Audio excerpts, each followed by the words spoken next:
Hello ladies and gentlemen, and welcome back to another video. In this video we're going to be talking about the highest damage dealing build that I have found so far.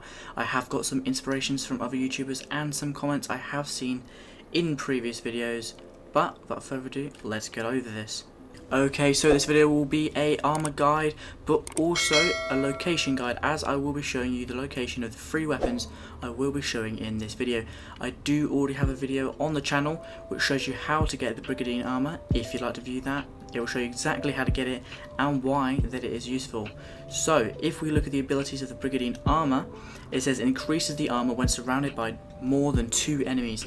Now this is very critical, especially the additional increase to melee damage, as that will help join in with our weapons that we will be using. So this build is a maximum damage build. You want to be surrounded as by many enemies as as possible, as the more enemies that will surround you, the more damage you will be dealing. Now the armor is more than 2 enemies, and then this axe, which is Lagerfeuer's axe. Again, I'm terrible at pronouncing things, but if you see, increased critical damage when surrounded by more than 3 enemies. And then the battle staff, which increases attack when surrounded by 3 enemies. Now the other weapon I was going to show you is Fafnir's Fang.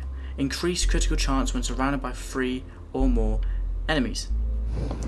Now the spear is very useful and it's a very good combination, but these 2 axes together are so good, and especially if you add runes to them, which obviously there are better runes. I don't have the best runes. Also, I haven't upgraded the armor to its maximum potential, but honestly this whole build, even how I've got it now, is stupidly overpowered. Now the way that it hits is also just quite quick, considering it's 2 axes, which if you want to actually do this build, I would highly recommend you get the heavy dual wield, which is the far left of the bear tree. This build would also go very well with last chance healing, grit and sprint attack, as this way you can charge in, and if you're low you'll have a chance to get away.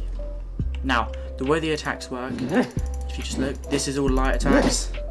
It's quite quick considering it's 2 very heavy axes, and then the heavy attacks is just crazy area damage. You do so much damage to everything around you. But if you're more into fast pace attacks, you can use Fafnir's Fang as your primary and Lagerfeuer's axe as your secondary. Now this way is actually also well. This way works better with light attacks, as it swings that and goes for another stab with a spear. It's very fast, and it's because the spear is so long, that also does help. But the heavy attacks don't do it for me, honestly. I 100% prefer the double axes.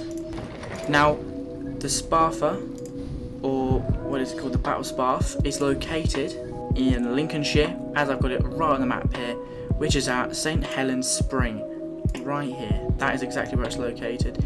It's not that hard, you have to get 1 key and it opens the chest. Now Lagerfeuer's axe is located all the way at the very top of the map, just above, north of Jorvik, at the House Steeds, right there. Now Fafnir's Fang is located in Norway, and I'll show you that in a minute. Okay, now Fafnir's Fear is located just to the right here, in the Hilsvini Crag. No idea if that's how I pronounce it, but he is located just there. He's quite hard to kill early on in the game, but if you give it some time or turn down the difficulty, you can do it quite easily. Now guys, if you enjoyed this video, don't forget to like and comment down below, and I'll see you guys in the next episode. Bye.